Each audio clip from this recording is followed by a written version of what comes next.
Baiklah anak-anak, pada pertemuan kedua ini, Ibu akan menjelaskan lembar kerja peserta didik pada materi pembentukan bayangan cermin datar.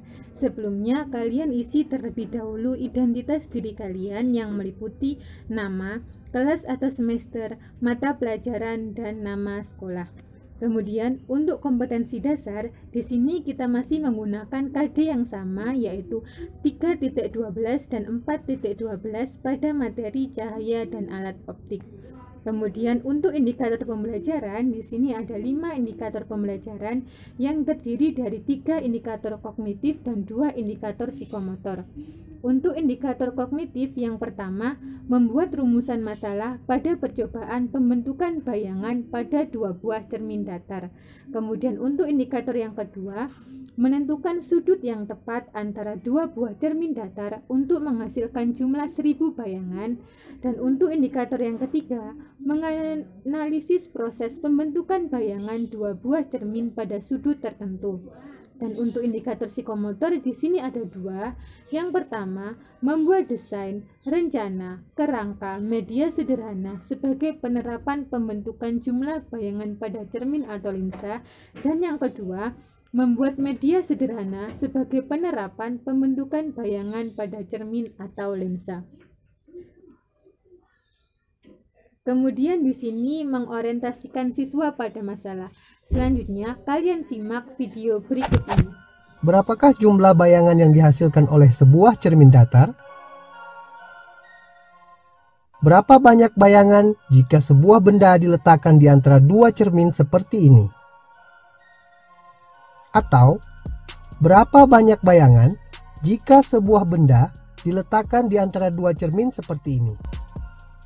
Setelah kalian melihat video pembelajaran tadi, di sini Ibu mempunyai beberapa pertanyaan, yaitu pernahkah kalian mendengar istilah cermin 1000 bayangan?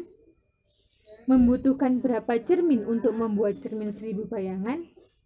Apakah membutuhkan 1000 cermin untuk membuat cermin 1000 bayangan?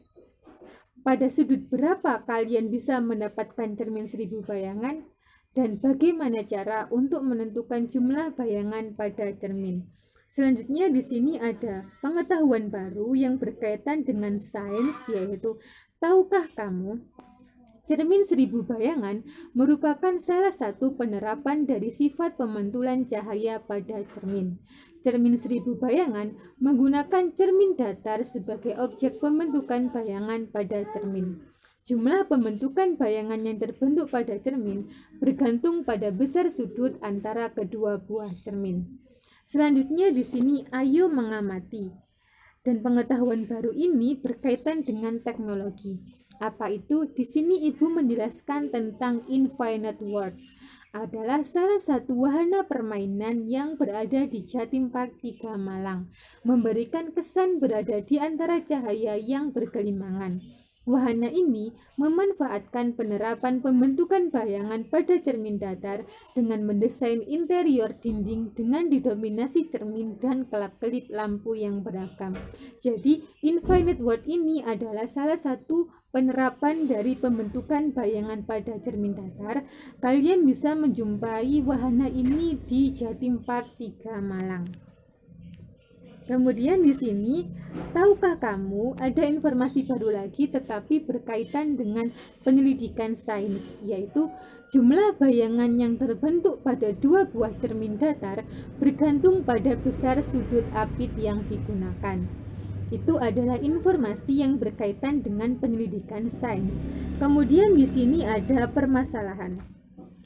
Untuk membuktikan informasi tersebut, buatlah pertanyaan ilmiah sebagai rumusan masalah percobaan yang kalian lakukan.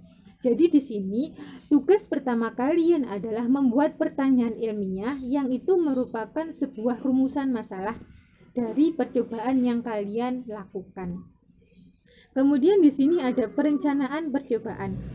Siswa akan membuat media sederhana sebagai penerapan pembentukan bayangan pada cermin datar.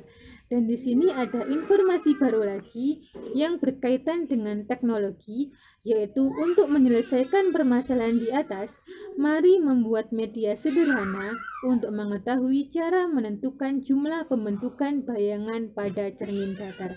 Jadi, tahap-tahapannya di sini adalah sains. Kemudian, kalian membuat pertanyaan ilmiah atau rumusan masalah untuk membuktikan informasi yang Ibu berikan. Selanjutnya, kalian harus membuat dan merancang percobaan untuk menyelesaikan permasalahan tersebut. Di sini, kita sampai pada tahap mengorganisasikan siswa. Untuk menyelesaikan permasalahan di atas, perhatikan instruksi di bawah ini.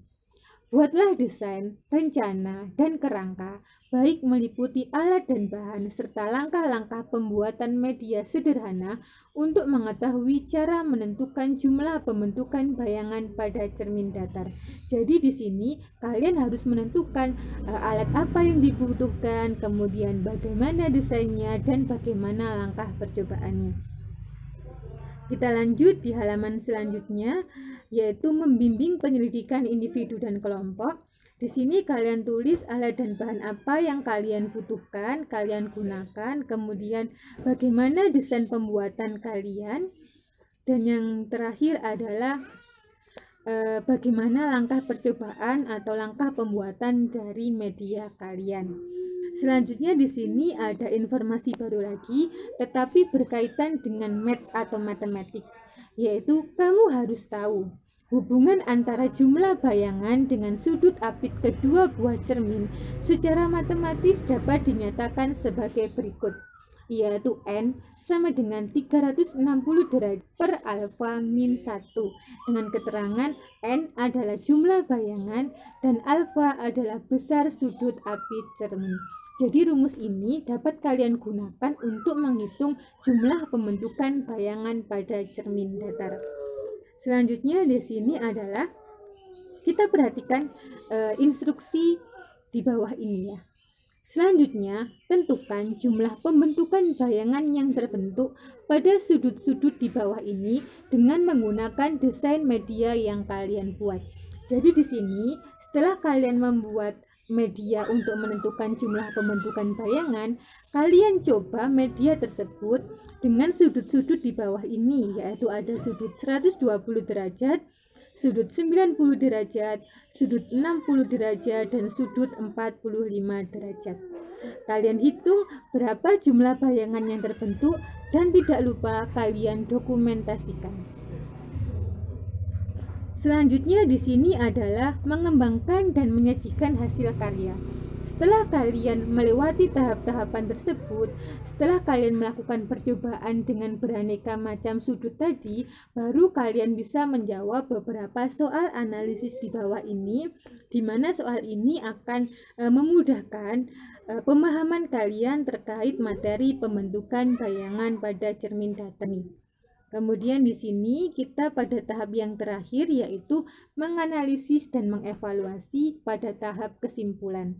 Jadi berdasarkan penyelidikan dan analisis yang sudah kalian lakukan, tuliskan kesimpulan apa yang kalian atau kamu dapatkan. Kalian mendapatkan konsep apa, pengetahuan apa, kalian tuliskan pada bagian kesimpulan ini. Demikian anak-anak video pembelajaran pada pertemuan kedua ini. Semoga apa yang Ibu sampaikan ini bisa kalian pahami dan pembelajaran yang kita lakukan bisa bermanfaat untuk diri kita. Ibu mohon maaf jika ada kesalahan. Ibu akhiri, wassalamualaikum warahmatullahi wabarakatuh.